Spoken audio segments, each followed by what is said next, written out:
আসসালামু আলাইকুম গাইস। কিছুদিন আগে আমরা কয়েকজন মিলে সাগর পাড়ে গিয়েছিলাম মাছ দেখার জন্য। তো আমরা আগে থেকেই জানতাম সাগর পাড়ে রাতের বেলা গেলে ওখানে মাছ দেখতে পাবো। তো আমরা ভাবিনি যে এরকম মাছ দেখতে পাবো। আসলে এগুলো মূলত মাছ না, এগুলো হচ্ছে শার্ক।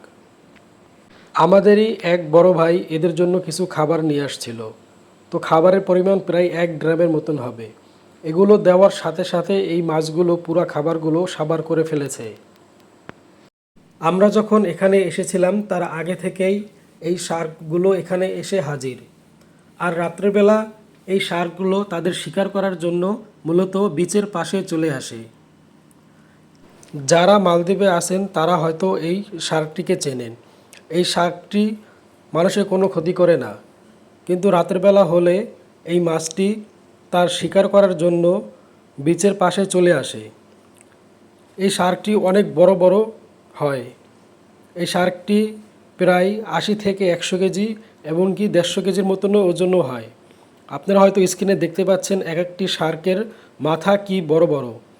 আমরা দেখে অবাক হয়ে গিয়েছিলাম যে সাগরের ভিতরে এত বড় বড় শার্ক পাওয়া যায়।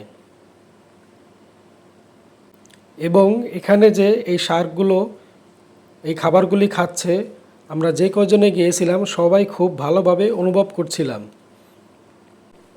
কারণ 1 ড্রাম খাবারের দিয়েছিল এখানে, তা প্রায় 5 মিনিটের ভিতরেই খতম করে দিয়েছে।